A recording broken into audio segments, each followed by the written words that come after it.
Les pires cauchemars de Donald Trump sont en train de se réaliser sous nos yeux. Et ce que l'on voit est terrifiant. Le monde tourne le dos au dollar américain. Et devinez qui mène la charge? La Chine. Oui, la Chine a décidé d'arrêter de jouer les conciliants. Elle nargue ouvertement Trump et les États-Unis tout entiers. Après des années de sanctions, d'interdictions sur les puces électroniques, de restrictions à l'exportation et de tarifs douaniers punitifs, Pékin dit stop. Mais elle ne se contente pas de riposter. Elle vise directement la gorge. Trump a toujours été clair sur sa stratégie. Si un pays ose défier la suprématie du dollar, il répondra par des tarifs douaniers massifs. Mais la Chine, elle, s'en moque. Et pour cause, elle a beaucoup à offrir. Et les États-Unis ont désespérément besoin d'elle pour survivre. Mais Washington ne se contente plus de bloquer les produits chinois à la frontière. Les Américains veulent désormais étrangler la Chine en l'excluant complètement du système financier mondial. Le mois dernier, des responsables américains ont osé demander à la Banque asiatique de développement de fermer la porte aux prêts destinés à la Chine,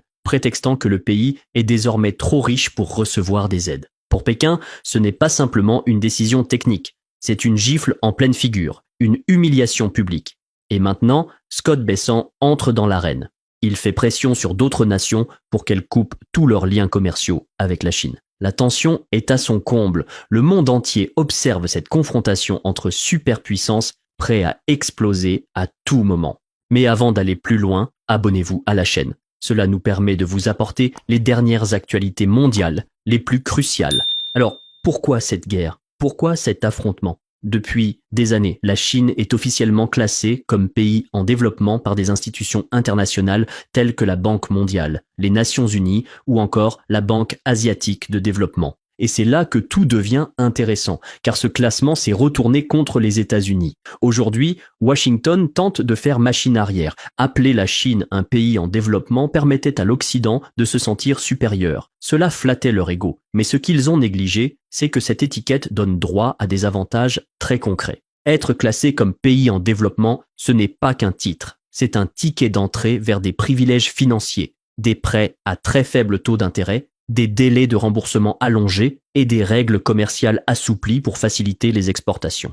Ces mécanismes ont été conçus pour aider les nations pauvres ou technologiquement en retard à rattraper leur retard économique. La Chine, de son côté, n'aime pas vraiment être appelée pays en développement. Son économie est plus grande que celle de la plupart des pays dits développés. Et elle est technologiquement plus avancée que bon nombre de nations occidentales. Mais si cette étiquette permet de bénéficier de conditions financières avantageuses, pourquoi ne pas en profiter? Et c'est exactement ce que la Chine a fait. Elle a exploité au maximum ce statut. Face à cette réalité, les États-Unis veulent maintenant retirer cette classification. Ils estiment que l'économie chinoise est bien trop puissante pour continuer à bénéficier de ces privilèges. Et ils n'ont pas tout à fait tort. La Chine est aujourd'hui la deuxième économie mondiale.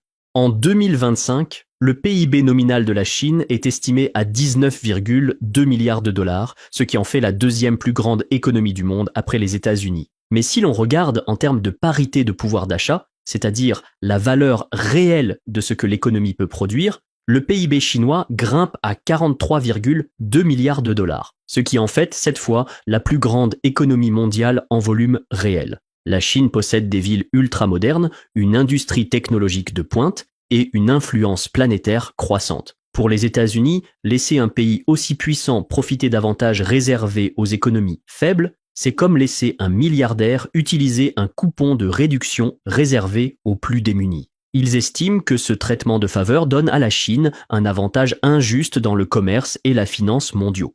C'est pourquoi Washington a ressorti une loi adoptée en 2023 intitulée PRC is not a Developing Country Act. Autrement dit, la République populaire de Chine n'est pas un pays en développement.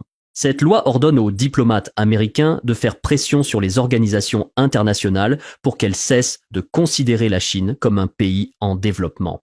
Si cette stratégie fonctionne, la Chine perdrait l'accès aux prêts bon marché et aux règles commerciales avantageuses dont elle bénéficie aujourd'hui. L'objectif des États-Unis est clair, ralentir la progression chinoise et rendre plus difficile son ascension en tant que superpuissance mondiale. Mais cette bataille dépasse largement la question de l'équité économique. C'est une lutte pour maintenir la domination américaine dans un monde où la Chine progresse à toute vitesse. C'est dans ce contexte que les États-Unis ont récemment demandé à la Banque asiatique de développement, ADB, de cesser tout prêt à destination de la Chine, affirmant que le pays est désormais trop riche pour bénéficier de ce type de soutien. Cette manœuvre, orchestrée par le secrétaire américain au Trésor, Scott Bessent, est une tentative claire de freiner l'influence grandissante de Pékin en Asie. Mais les États-Unis ne s'arrêtent pas à la Banque asiatique de développement. Ils visent désormais les mastodontes, la Banque mondiale et le Fonds monétaire international, le FMI. Ces deux institutions sont les véritables piliers financiers du monde.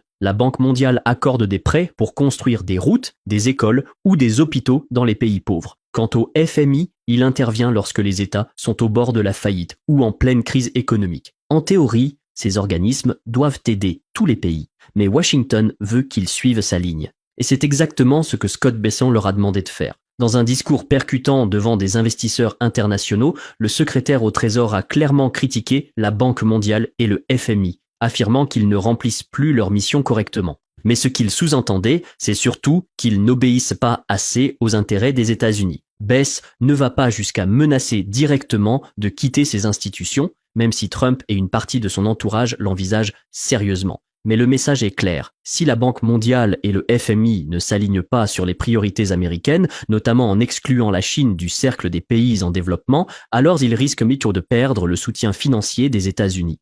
Et ce n'est pas une menace à prendre à la légère, car les États-Unis sont l'un des principaux bailleurs de fonds de ces organisations.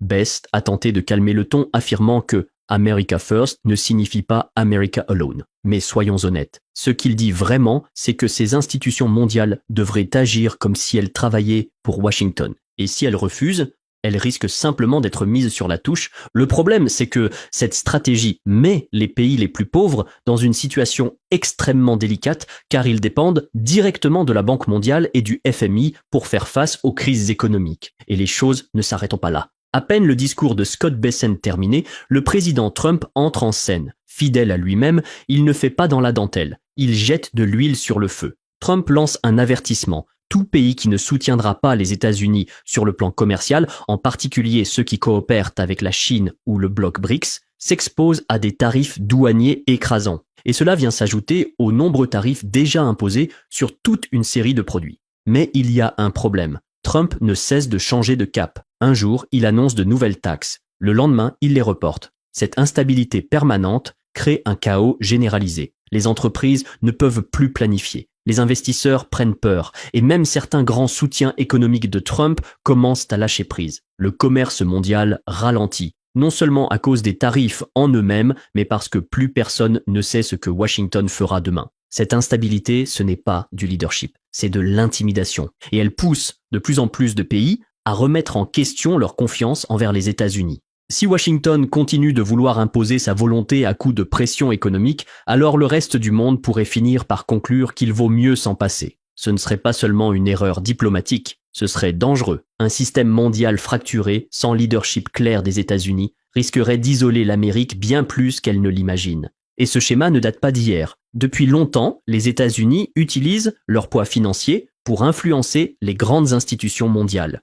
Dès 2021, un sénateur américain avait fait adopter une loi interdisant à la Banque mondiale et à la Banque asiatique de développement d'accorder des prêts à la Chine. La justification ? Il était injuste que les contribuables américains aident un pays rival. La loi avait été adoptée sans difficulté, ce qui montre à quel point Washington est déterminé à surveiller et contrôler qui a le droit d'accéder aux financements mondiaux. Mais il y a une ironie profonde dans cette posture américaine. Tandis que les États-Unis s'insurgent contre les prêts accordés à la Chine, ils passent sous silence certaines réalités. La Chine compte encore des millions de personnes vivant dans la pauvreté. Son revenu moyen par habitant est de 16 000 $, contre 82 700 $ pour un Américain. Et n'oublions pas que les États-Unis eux-mêmes empruntent massivement, y compris plus de 750 milliards de dollars à la Chine. Alors si l'endettement est un problème, pourquoi serait-il acceptable quand il s'agit des États-Unis ? La vérité, c'est que le débat ne tourne pas autour de l'équité. Il est purement motivé par la peur. Ce qui inquiète vraiment Washington, c'est l'initiative chinoise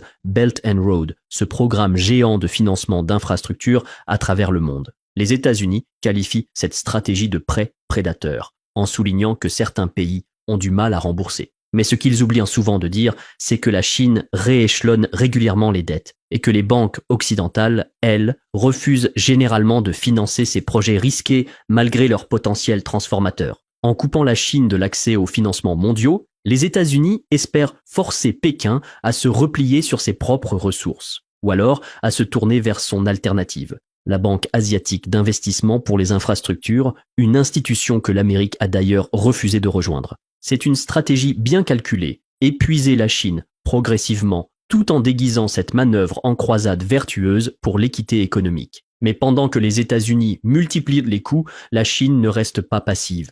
Pékin joue un jeu intelligent et à long terme pour préserver et renforcer son influence mondiale. Malgré la pression américaine, les alliances économiques chinoises se multiplient. Et comment la Chine y parvient-elle? En tissant des liens plus solides avec l'Asie, le Moyen-Orient et d'autres régions stratégiques. Prenons un exemple concret. Le Qatar Investment Authority, l'un des plus grands fonds souverains du Moyen-Orient, a récemment acquis 10% d'une entreprise financière chinoise. Un investissement majeur qui montre que même dans cette région du monde, la confiance envers l'économie chinoise est bien réelle. Autre exemple, les échanges commerciaux entre la Chine et un groupe de pays asiatiques appelé l'ASEAN ont atteint 234 milliards de dollars rien que pour le premier trimestre 2025. Un chiffre colossal qui prouve l'importance croissante de la Chine pour ses voisins immédiats. Et bien sûr, il y a toujours l'initiative Belt and Road, ce vaste projet d'infrastructure porté par Pékin. En 2025, entre 146 et 150 pays y participent.